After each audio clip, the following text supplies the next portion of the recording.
धनगरी ढोलांच्या गजरात बुर्ली येथील बंचाप्पा बनात रंगला परडी सोहळा।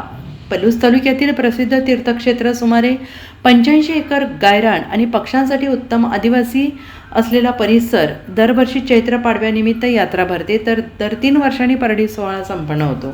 कृष्णा महिला परडी सोडण्याचा हा सोहळा बुर्ली, अमनापूर, कुंडल, रामानंदनगर, येळावी यासह महाराष्ट्र कर्नाटकातील विविध गावातून आलेले धनगर बांधव रात्री पुरुष पोळ्यांचा नैवेद्य बनवतात। पहाटे 2 वाजता देवाचे लग्न लावले जाते, त्यानंतर परडी बांधण्याची प्रक्रिया सुरू होते।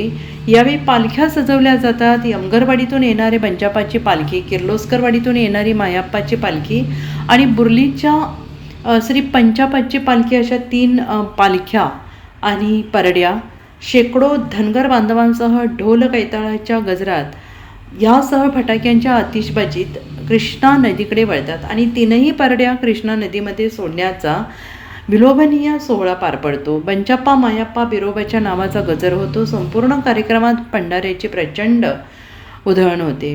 यावेळी हेडम खेळण्याचा प्रकारही पाहायला मिळतो। बुर्ली येथील समस्त धनगर बांधवांकडून या कार्यक्रमाचे 3 दिवस भव्य नियोजन केले जाते।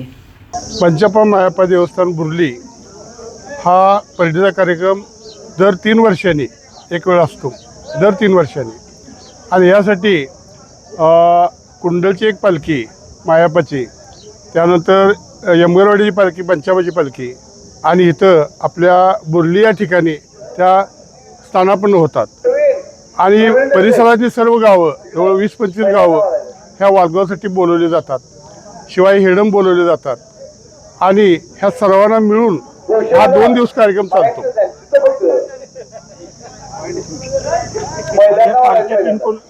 पालख्या कोणकोणत्या असतात, परड्या कोणकोणत्या असतात? परड्या आपल्या 3 असतात, एक कृष्णामाईची, एक पंचाप्पाची, एक आणि मायाप्पाची एक, अशा 3 परड्या आम्ही सोडतो। रात्री कधीपासून हा सोहळा सुरू असतो? हा अखंड रात्रभर सोहळा चालतो। हा 3 दिवस, 2 दिवस चालतो हा सोहळा पूर्ण। आणि काय काय विधी असतात याच्यामध्ये?